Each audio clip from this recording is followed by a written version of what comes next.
নতুন price bond নাকি পুরাতন, কোনটি আপনার জন্য সেরা? প্রাইস বন্ড কেনার কথা ভাবলেই আমাদের অনেকের মনেই প্রশ্ন আসে, কোন প্রাইস বন্ড কিনবো, নতুন নাকি পুরাতন, কোনটি আমাদের জন্য লাভজনক। আজকের এই ভিডিওতে আমরা এই দুটি প্রাইস বন্ডের খুঁটিনাটি বিষয়গুলো দেখব এবং জানবো কোনটি কেনা আমাদের জন্য লাভজনক হবে। নতুন প্রাইস বন্ড কি? যে প্রাইস বন্ডগুলো বিক্রয় হওয়ার পর থেকে পরবর্তী ড্র পর্যন্ত 2 মাসেরও কম সময় অতিবাহিত হয়েছে, সেগুলোই হলো নতুন প্রাইস বন্ড। এই নতুন প্রাইস বন্ড কেবলমাত্র বাংলাদেশ ব্যাংকের যে কোনো শাখা থেকে ইস্যু করা হয়। নতুন বন্ডের সুবিধাগুলো কি কি? 1. নিশ্চিন্তে কেনা যায়। যেহেতু সরাসরি বাংলাদেশ ব্যাংক থেকে ইস্যু করা হয়, তাই এখানে জালিয়াতির কোনো ভয় নেই। আপনি একটি আসল বন্ড পাচ্ছেন, তাই এটি নিয়ে নিশ্চিন্তে থাকতে পারেন। 2. সিরিয়াল ঠিক থাকে। সাধারণত নতুন বন্ডগুলো একই সিরিজের এবং ক্রমানুসারে পাওয়া যায়, তাই আপনার কাছে অনেকগুলো বন্ড থাকলেও ড্রয়ের ফলাফল মেলানো খুবই সহজ। আকর্ষণীয়। নতুন বন্ডের ঝকঝকে চেহারা অনেকের কাছেই বেশ আকর্ষণীয়, তাই উপহার হিসাবেও এটি দারুণ একটি পছন্দের। নতুন প্রাইস বন্ডের অসুবিধাগুলো কি কি? 1. অপেক্ষার পালা।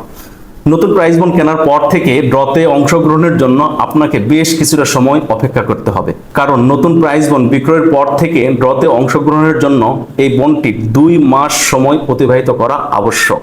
আপনি যদি ড্রয়ের 1 মাস আগে নতুন প্রাইস বন্ড কিনেন, তাহলে এই প্রাইস বন্ডটি পরবর্তী ড্রতে অংশগ্রহণের জন্য 4 মাস অপেক্ষা করতে হবে। 2.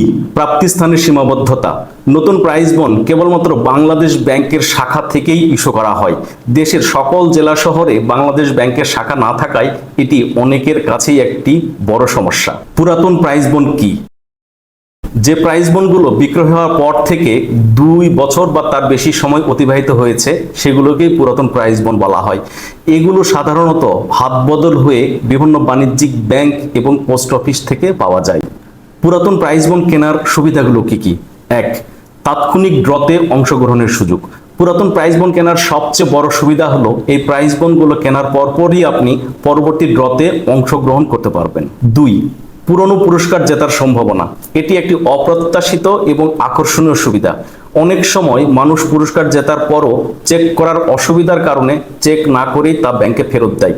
তাই আপনি যখন পুরাতন প্রাইস বন্ড কিনেন, তখন আপনার কাছে এমন বন্ডটি আসার সম্ভাবনা থাকে যেটি অতীতে কোনো ড্রতে বিজয়ী হয়েছিল, কিন্তু কেউই সেই পুরস্কার তোলে নাই। পুরাতন প্রাইস বন্ডগুলো কেনার পর থেকেই পূর্বের 8টি ড্রর সাথে মিলিয়ে দেখার সুযোগ থাকে। 3. পুরাতন প্রাইস বন্ডের সহজলভ্যতা। পুরাতন প্রাইস বন্ড দেশের যে কোনো বাণিজ্যিক ব্যাংক এবং পোস্ট অফিসের শাখাসমূহে সহজেই পাওয়া যায়। বাণিজ্যিক ব্যাংকগুলো নতুন প্রাইস বন্ড বিক্রয় করে না কেন? নতুন প্রাইস বন্ড বিক্রয় না করার পিছনে বাণিজ্যিক ব্যাংকগুলোর বেশ কিছু কারণ রয়েছে। 1. মুনাফার অভাব। প্রাইস বন্ড ক্রয় বিক্রয় করে ব্যাংকগুলো কোনো লাভ বা কমিশন পায় না। 100 টাকায় প্রাইস বন্ড ক্রয় করে 100 টাকাতেই বিক্রয় করতে হয়, এটি তাদের ব্যবসায়িক মডেলের সাথে মিলে না। 2. মানব সম্পদ এবং সময় নষ্ট।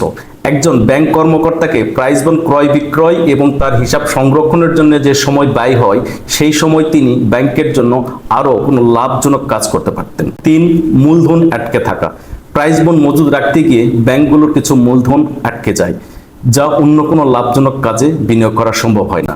এই কারণে ব্যাংকগুলো নতুন প্রাইস বন্ড আনা এবং বিক্রয় করার চেয়ে গ্রাহকদের জমা দেওয়া পুরাতন প্রাইস বন্ডগুলো বিক্রয় করতেই বেশি পছন্দ করে। সবশেষে কোনটি আপনার জন্য সেরা? আপনি যদি নিশ্চিন্তে বন্ড কিনতে চান এবং বেশ কিছুটা সময় অপেক্ষা করতে আগ্রহী থাকেন, তাহলে নতুন প্রাইস বন্ড আপনার জন্য সেরা। আর আপনি যদি দ্রুত ড্রতে অংশ নিতে চান এবং আগের কোনো পুরস্কার জেতার চমক পেতে আগ্রহী থাকেন, তাহলে আপনি পুরাতন প্রাইস বন্ড কিনতে পারেন। বর্তমানে এই ডিজিটাল যুগে প্রাইস বন্ডের এলোমেলো সিরিয়াল নিয়ে দুশ্চিন্তার কোনো কারণ নেই।